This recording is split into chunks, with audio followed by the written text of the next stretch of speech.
Baik, Assalamualaikum warahmatullahi wabarakatuh. Waalaikumsalam. Apa kabarnya Pak? Sehat? Alhamdulillah sehat. Ya, Eko juga sehat ya. Ya, baik.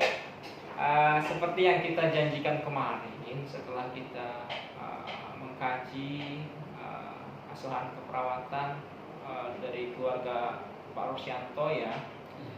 Kemarin kita temukan masalah keperawatan tentang apa Pak, asam urat ya kemarin. Baik, di kesempatan ini seperti janji saya kemarin Pak, kali ini saya akan memberikan penkes atau penyuluhan kesehatan tentang masalah yang Bapak alami, terutama Pak Rusyanto ya, karena beliau yang sering merasa sakit di persendian. Kalau Mas Eko-nya kan sehat ya? Iya, masih muda, masih gagah ya, masih kuat.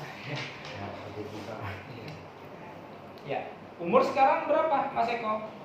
28. 28 ya. Iya. Kalau Pak Rusyanto 54 ya? 54.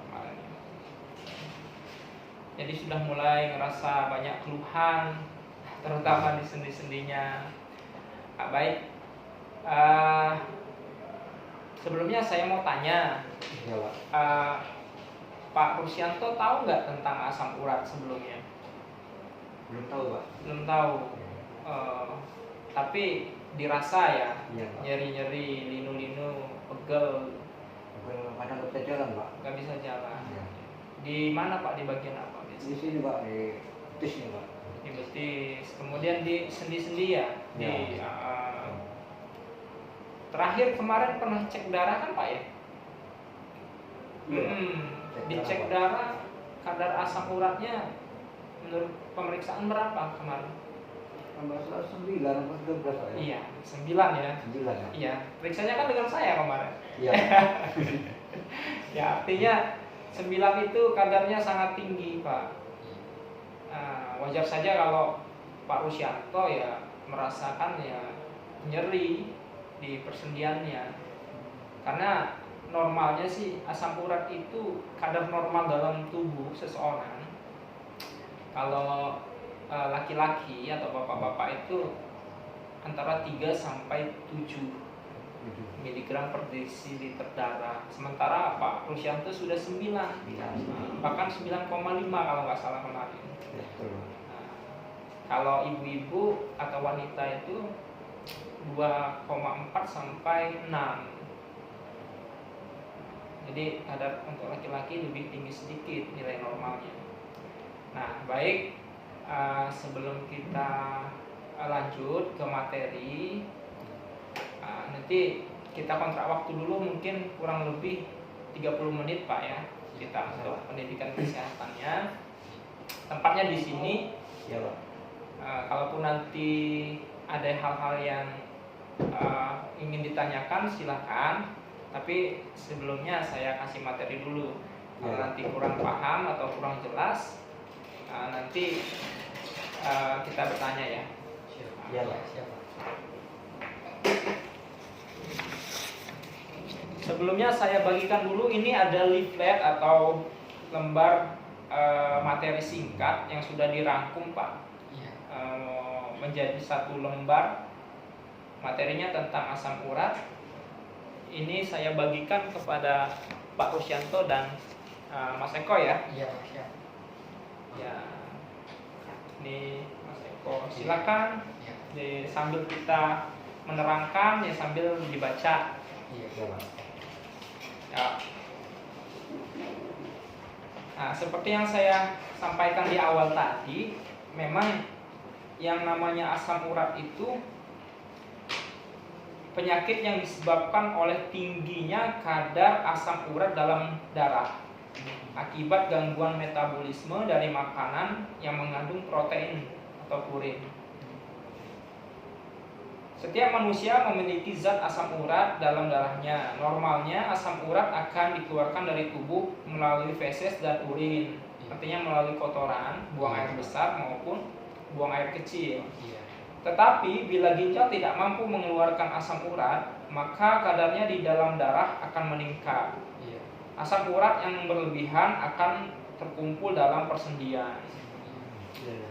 Nah, jadi bila mana kadar asam urat itu menumpuk banyak di dalam darah, nah, terutama faktor penyebabnya karena konsumsi makanan yang mengandung protein atau purin yang tinggi. Nah, nanti dijelaskan apa aja makanannya ya. Nah, nilai normal asam urat itu yang seperti saya bilang tadi, kalau wanita 2,4 sampai 6 mg per desiliter, dan untuk pria 3 sampai 7 mg per desiliter. Penyebab asam urat itu yang pertama itu karena faktor keturunan. Ya, di sini maksudnya bila mana orang tua kita terdahulu pernah ada riwayat atau pernah kena asam urat, kemungkinan besar nih. Jadi anak-anaknya atau cucu-cucunya juga kemungkinan bakal terkena asam urat. Tidak hanya asam urat sih sebenarnya, kayak diabetes juga seperti itu. Kemudian faktor penyebab lainnya penggunaan obat terlarang dan minuman beralkohol. Kegemukan juga bisa. Stres dan hipertensi. Kelelahan dan cedera sendi. Penderita diabetes. Resiko tinggi di atas usia 40 tahun. Jadi semakin tua itu semakin beresiko untuk terkena yang namanya asam urat. Kalau Mas Eko mah belum kerasa lah ya, masih 28 tahun. Tapi kalau pola hidupnya bagus, ya insya Allah nggak kena. Nanti kan dikasih tahu pola makannya, apa diet, apa pengaturan makannya yang boleh dan tidak boleh. Kemudian cara mengatasinya, cara mencegahnya. Nah, selanjutnya gejala asam urat. Apa Pak Rusyanto bisa baca nggak? Yang pertama apa gejalanya? Kurang melihat Pak. Kurang ya. Ya, Mas Eko bisa? Bisa. Coba yang mana gejalanya, yang ini bagian sini nih. Ya, yang pertama apa? Coba dibaca. Sandi terasa nyeri trauma pada malam dan pagi hari. Terutama pada malam dan pagi hari. Iya. Jadi kalau kerasa banget itu di malam dan pagi hari Pak ya, nyerinya ya. Coba pas. Kira-kira karena apa itu? Cuaca dingin Pak. Nah, cuaca dingin dia kerasa banget ya. Iya. Sendi terasa ngilu, Lu. bahkan tampak bengkak dan kemerahan. Betul Pak. Ya. Nyeri sendi berulang kali pada jari kaki, jari tangan, tumit, lutut, siku, pergelangan kaki, dan pergelangan tangan. Itu yang Pak Rusyanto rasain ya? Betul Pak. Udah ngerasainnya, udah merasakannya kurang lebih sudah berapa lama Pak? Kira-kira ini Mas ini Pak. Oh, udah sekitar 2-3 tahunan ya berarti ya? Yang kerasa banget ya? Iya Pak. Ini lebih parah tahun-tahun ini Pak. Oh iya, semakin lama semakin terasa. Ya, sampai sejauh itu tadi sudah cukup paham lah ya? Paham ya? Kita lanjut lagi materinya ya? Iya. Pak. Baik. Makanan yang sebaiknya dihindari penderita asam urat. Tuh, yang pertama itu kategorinya jeroan. Jeroan itu kalau bahasa Jawanya organ dalam ya. Nah, bahasa Indonesianya ya, jeroan itu bahasa Jawa ya. Iya. Jenis makanannya apa kira-kira kalau jeroan? Seperti apa? Hati, kemudian Terus itu apa namanya? ginjal, paru, otak, limpa. Nah, pokoknya yang jeroan ya, usus ya. Kemudian kategori seafood, makanan kategori seafood. Ada udang, cumi, kerang, kepiting, ikan, teri, dan lain-lain. Yang seafood itu maksudnya hewan ini, laut, seafood. Makanan olahan seperti abon, dendeng, keju, es krim, kaldu. Makanan kaleng, kornet sapi, sarden, daging, terutama daging yang ini hewan berkaki 4 nih, seperti kambing, sapi, dan ayam pun juga termasuk. Kacang, kacang kedelai, kacang tanah, kacang hijau, toge, melinjo, dan emping. Emping ini biasanya ketika makan emping langsung kerasa itu menyutnya. Banyak betul pantangannya. Yang banyak nih pantangannya. Sayuran seperti kembang kol, bayam, singkong, daun singkong ya, daun pepaya, kangkung, dan asparagus. Buncis juga. Kemudian buah seperti durian, nanas, dan air kelapa. Nah, air kelapa air degan kalau kata kita ya. Nah, itu juga dihindari kalau bisa. Ya. Jenis makanan yang boleh dikonsumsi dalam jumlah sedikit.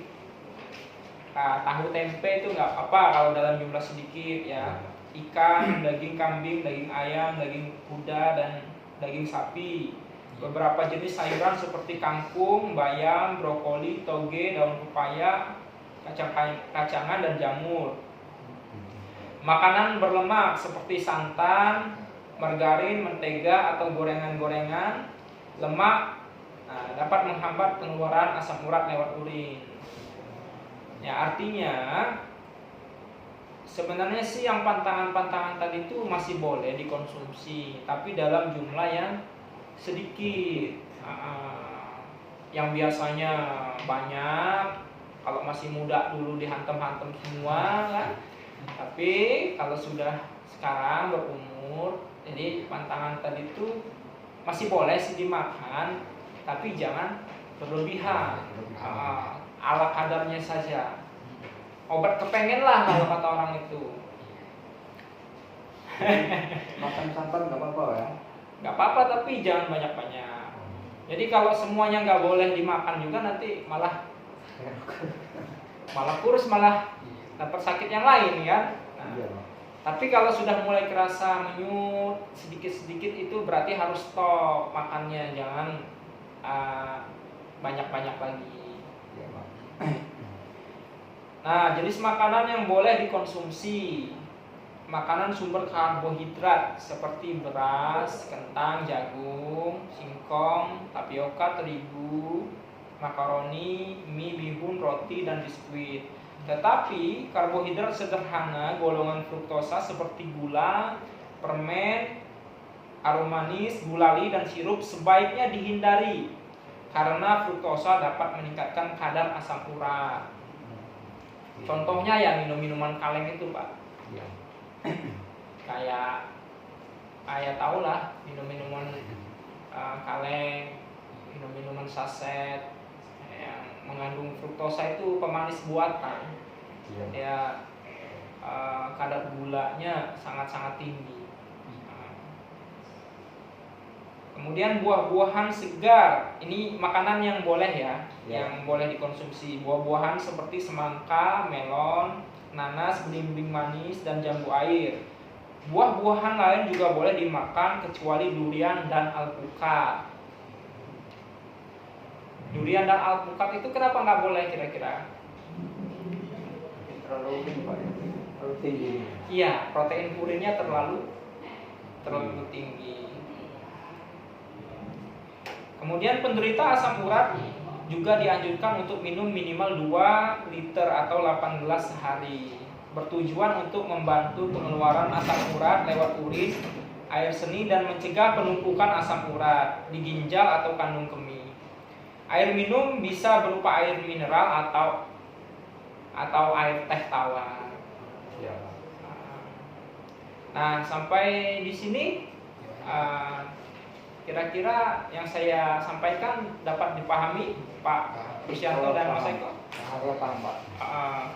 Jadi ya walaupun Mas Eko belum kena asam urat, tapi kan Bapak Rusyanto kan sudah terkena. Dengan harapan kalau Mas Eko mengerti juga tentang hal ini, jadi Mas Eko bisa merawat Bapak. Sementara kan Ibu sudah nggak ada nih, jadi tinggal berdua. kakak-kakak yang lain sudah pada menikah, sudah pisah rumah. Jadi Mas Eko juga harus merawat Bapak. Iya. Jadi yang saya sampaikan tadi, yang boleh dan tidak boleh, yang bisa dan tidak bisa dimakan, itu tolong dikurangi, tolong dipantang. Nah, kalau sudah selesai saya jelaskan, kira-kira apa yang masih belum paham, silakan ditanya.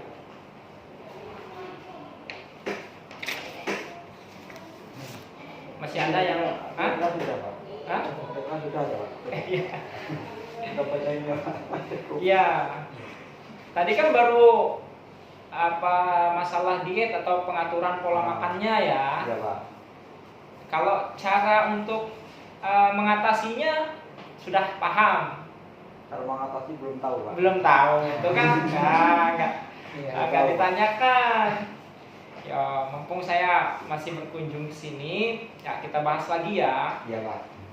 Cara penanganan pada penderita asam urat. Yang pertama, kalau sendi-sendi atau asam uratnya lagi kumat, Pak Rusyanto bisa melakukan cara sederhana untuk mengurangi rasa nyerinya dengan mengkompres dengan air hangat. Iya, Pak. Bisa memakai kain bersih, direndam ke dalam air hangat, diperas lalu dikompreskan ke bagian yang sakit. Bisa sendi, bisa pergelangan kaki, atau juga bisa juga dengan memakai buli-buli panas. Bisa yang cara sederhananya menggunakan botol beling, bekas sirup. Dimasukin air panas. Ya, jangan air panas banget tapi air hangat. Kalau panas banget nanti mutung. Jadi panas ruam-ruam kuku lah, yang kerasa hangat biar nyaman. Terus kalau masih terasa terlalu panas bisa dibalut kain kering, baru ditempelkan ke persendian. Bisa juga. Nah, selain daripada itu kan cara sederhana bisa kita lakukan di rumah. Tapi kalau sakitnya memang sudah kerasa banget, ya, Pak Rusyanto sudah tidak tertahankan lagi misalkan sakitnya, ya cara yang kedua harus melakukan pengobatan. Pergi ke fasilitas kesehatan, bisa ke puskesmas ataupun ke rumah sakit. Nah, dalam hal ini ke puskesmas dulu. Nanti kan ada pelayanan medis di sana untuk pengobatannya. Di sana juga bisa cek kontrol kadar asam urat secara rutin. Dan itu semua gratis kalau menggunakan BPJS. Nah, saran saya, pengobatan memang penting, tapi pencegahan supaya tidak kambuh itu jauh lebih penting, terutama untuk pencegahannya supaya tidak kumat itu ya pengaturan makanan tadi, dietnya, pantangan makanannya yang boleh dan tidak boleh tadi. Kemudian harus sering kontrol. Kalau kadar asam uratnya sudah di atas 7, berarti harus ngerem makanannya. Dan dibantu nanti kan dengan ada resep obat dari medis, dari dokter, untuk menurunkan kadar asam urat dalam darah. Banyak minum air putih. Kenapa itu penting? Kira-kira kenapa? Mengeluarkan Buang air kecil. iya, Pak. Iya. Jadi asam urat itu bisa keluar lewat air kencing. Selain dari buang air besar, juga buang air kecil juga dapat mengeluarkan kadar asam urat dalam darah. Makanya minum air yang cukup, yang banyak itu bertujuan untuk mengeluarkan kadar asam urat yang menumpuk di dalam darah. Jadi Iya, iya. kadar asam urat itu disaring oleh ginjal, dan ginjal mengeluarkannya melewat pembuangan buang air kecilnya. Kemudian yang terakhir, olahraga secara teratur. Iya, Pak. Jadi olahraga secara teratur ini besar sekali manfaatnya. Jadi semua jenis penyakit itu bisa, cara untuk mencegahnya itu dengan cara berolahraga secara teratur. Contohnya apa kira-kira Pak? Berolahraga teratur. Apakah harus angkat beban terus? Enggak, Pak. Jalan-jalan. Jalan-jalan kemana nih? Ke Singapura? Bagaimana? Muter-muter. Muter-muter ya. Ya, olahraga ringan-ringan tapi sering, continue. Artinya bisa seminggu minimal 3 kali kita lakukan.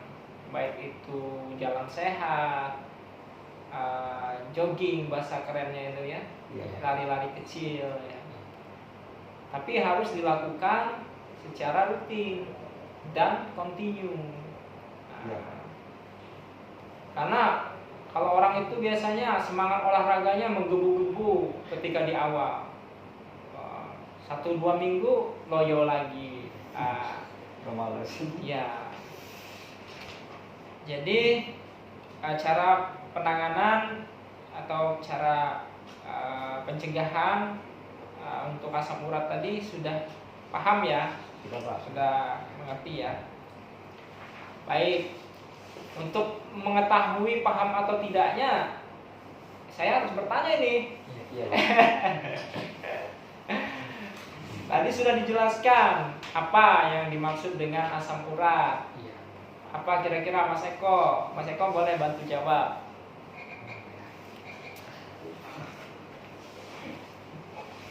Kenapa kok bisa kena asam urat? Iya.